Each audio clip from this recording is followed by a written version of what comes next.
자, 여러분, 드디어 9월 모의고사가 끝났습니다. 아마 지금 손에 든 성적표를 보면서 기분이 좋은 분도 있고 아쉬운 분도 있겠죠? 근데 괜찮아요. 진짜 중요한 건 지금부터니까요. 오늘 바로 그 성적표를 가지고 수능 대박으로 가는 가장 확실한 전략 지도를 한번 같이 만들어 보자고요. 바로 이 질문이죠. 그래서 이제 뭘 해야 하지? 아마 지금 다들 이 생각하고 계실 거예요. 맞아요. 시험 끝난 지금 이 결과를 어떻게 받아들이고 남은 2달을 보내느냐가 정말 모든 걸 결정합니다. 좀 막막하게 느껴질 수도 있어요. 하지만 걱정 마세요. 여러분 손에 있는 그 성적표가요. 사실은 수능 성공으로 가는 가장 정확한 내비게이션이거든요. 자, 그래서 오늘 우리가 함께할 여정은 이렇습니다. 먼저 9월 모의고사 결과가 뭘 의미하는지 보고 과목별 등급 컷을 깊게 파고들 거예요. 그리고 나서 점수대별로 딱 맞는 전략, 대학 지원 꿀팁, 마지막으로 최종 점검까지 이 순서대로 차근차근 따라오시면 됩니다. 자, 첫 번째 파트입니다. 9월 모의고사 이후 이제 진짜 마지막 질주를 위한 출발선에 섰습니다. 시작해볼까요? 자, 그럼 두 번째로 넘어가서 과목별 등급 컷을 아주 그냥 탈탈 털어보겠습니다. 이 숫자들 속에 숨어있는 단서들을 한번 찾아보자고요. 자, 먼저 국어부터 볼까요? 이번 국어 시험 다들 좀 평했는데? 이런 반응이 많았어요. 실제로 등급 컷도 꽤 높게 나왔고요. 그런데 말이죠. 이게 선택 과목으로 들어가면 이야기가 확 달라집니다. 자, 이 숫자들 좀 보세요. 진짜 재밌습니다. 화법과 작문, 그러니까 화작은요 100점, 만점을 받아야 1등급이었어요. 근데 표준 점수는 126점이죠. 반면에 언어와 매체, 언매는 97점만 받아도 1등급인데 표준 점수는 무려 129점이에요. 더 높죠. 이게 뭘 의미하겠어요? 똑같이 1등급을 받았는데도 언매를 선택한 친구가 정시에서 3점이나 더 먹고 들어간다는 아주 명백한 증거입니다. 자, 이번엔 수학으로 가볼까요? 수학도 예상대로였습니다. 선택 과목 사이에 유리하고 불리한 게 이번에도 아주 명확하게 나타났어요. 특히 이과 친구들이 많이 고르는 과목들이 확실히 강세를 보였죠. 이 그래프를 보면 한눈에 들어오죠. 최고 표준 점수가 기하가 136점으로 제일 높았고 바로 뒤에 미적분이 135점, 그리고 확률과 통계가 134점 순서입니다.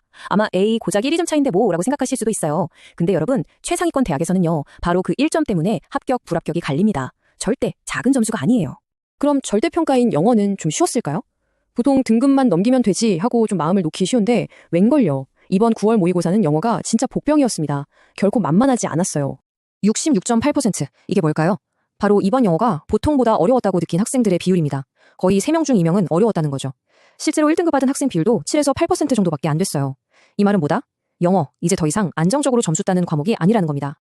탐구 영역은요, 정말 과목별로 웃고 우는 게 확 갈렸습니다. 예를 들어 과탐에서 화학투 고른 친구들은 높은 표준 점수 받고 나이스를 외쳤을 텐데 물리원 선택한 친구들은 만점 받고도 좀 찝찝했을 수 있어요. 사탐들 비슷했고요. 그러니까 이 데이터는 그냥 어떤 과목이 어려웠네 쉬웠네 이 수준이 아니라 내가 고른 과목이 정시에서 얼마나 강력한 무기가 될 수 있는지를 보여주는 아주 중요한 지표인 거죠. 자, 지금까지 데이터 분석을 해봤으니 이제 세 번째, 가장 중요한 파트죠. 이 분석을 토대로 여러분 한 명 한 명을 위한 맞춤 성공 전략을 짜보겠습니다. 먼저 1, 2등급 받는 최상위권 친구들, 여러분은 지금부터 공격이 아니라 수비 모드입니다.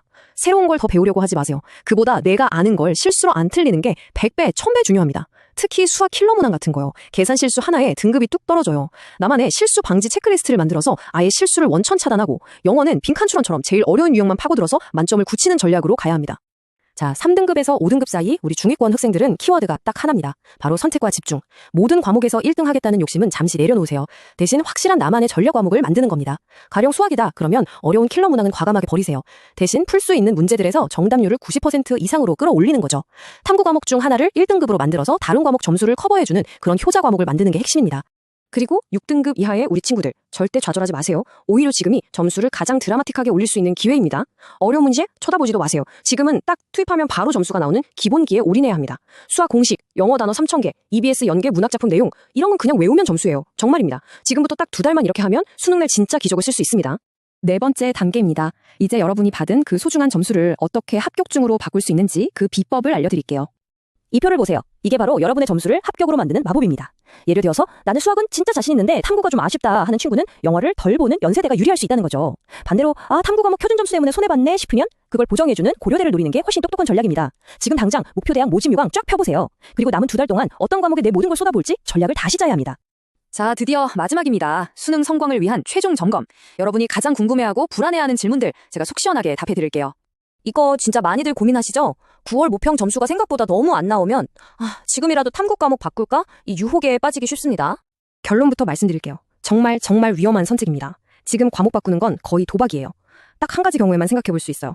지금 내 등급이 4등급보다 낮고 바꾸려는 과목을 예전에 공부해서 기본기가 진짜 탄탄하다. 이럴 때만 아주 신중하게 마지막 카드로 고려해 볼 수 있습니다. 이것도 단골 질문이죠. 그래서 하루에 몇 시간 공부해야 붙나요? 우리 수험생들, 또 부모님들이 정말 많이 궁금해하시죠. 점수대별로 권장하는 순수 공부 시간은 이렇습니다. 하지만 이 숫자에 너무 얽매이지 마세요. 진짜 중요한 건 공부의 질입니다. 멍하니 12시간 앉아있는 것보다 완전히 몰입해서 8시간 공부하는 게 여러분 점수를 훨씬 더 많이 올려줄 거예요. 기억하세요. 양이 아니라 효율, 그리고 꾸준함입니다. 오늘 우리가 나눈 모든 이야기의 결론은 바로 이겁니다. 9월 모의고사는 여러분의 끝이 아니에요. 수능 대박을 향한 진짜 출발점입니다. 이 성적표는 여러분을 낙인 찍는 꼬리표가 아니라 이쪽으로 가면 돼 라고 알려주는 친절한 이정표라고 생각하세요. 오늘 우리가 함께 짠 전략 그거 믿고 남은 2달 힘차게 달려나가시길 바랍니다. 여러분의 마지막 질주 진심으로 응원하겠습니다.